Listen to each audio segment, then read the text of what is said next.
நமஸ்காரம். கதைகள் கீதை மற்றும் வேதங்களின் பிரதிபலிப்பு. விவேகமே வெற்றிக்கு வழி. உஷஸ்தியின் கதை. உஷஸ்தி சாக்ராயணர் பற்றிய இந்த நிகழ்ச்சி சாந்தோக்கிய உபனிஷத்தில் முதல் அத்தியாயத்தில் ஆரம்ப பகுதியில் விவரிக்கப்பட்டிருக்கின்றது. அங்கு சாமவேத மந்திரங்களை சரியாக அறிந்து ஓதுவதின் முக்கியத்துவம் கூறப்படுகிறது. பண்டைய காலத்தில் குரு நாட்டில் கடுமையான பஞ்சம் ஏற்பட்டது. வயல்கள் காய்ந்தன, உணவு கிடைக்கவில்லை. அந்த நேரத்தில் உஷஸ்தி சாக்ராயணர் தன் மனைவியுடன் மிகுந்த வறுமையில் வாழ்ந்தார். உணவிற்காக அலைந்த அவர் யானைகளை பராமரித்து கொண்டிருந்த மக்களின் குடியிருப்பை அடைந்தார். மிகுந்த பட்டினியால் வாடிய உஷஸ்தி ஒரு யானை பாகனிடம் உணவு கேட்டார். அவன் மரியாதையுடன், நான் சாப்பிட்டு மீதமுள்ள பருப்பு மட்டுமே இருக்கின்றது, வேறு எதுவும் என்னிடம் இல்லை என்றான். அந்த உணவு ஒரு பிராமணருக்கு வழக்கமாக ஏற்றது அல்ல. ஆனால் அந்த நிலையில் உயிர் காக்க வேண்டியது முதன்மை என்று அவருக்கு தோன்றியது. உயிர் இருந்தால்தான் தர்மம் நிலைக்கும் என்ற உணர்வுடன் அவர் அதை ஏற்றுக்கொண்டு உண்டார். பின்னர் அதே பாத்திரத்தில் இருந்த தண்ணீரை யானை பாகன் அவரிடம் கொடுத்தான். உஷஸ்தி அதனை ஏற்கவில்லை.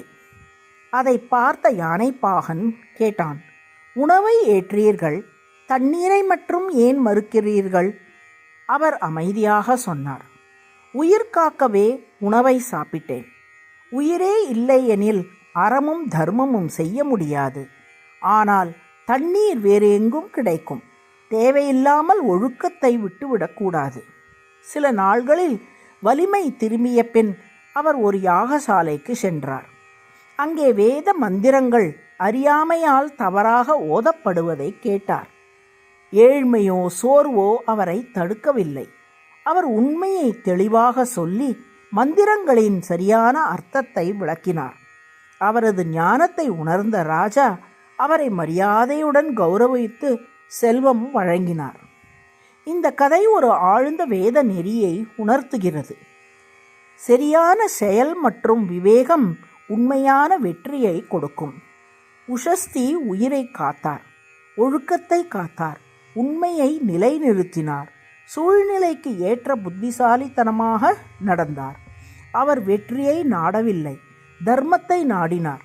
ஆகவே வெற்றி அவரை தேடி வந்தது.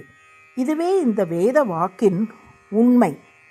இந்த உண்மை அதர்வ வேதம் 7வது காண்டம் 50வது சூக்தம் 8வது மந்திரத்தில் சொல்லப்படுகிறது.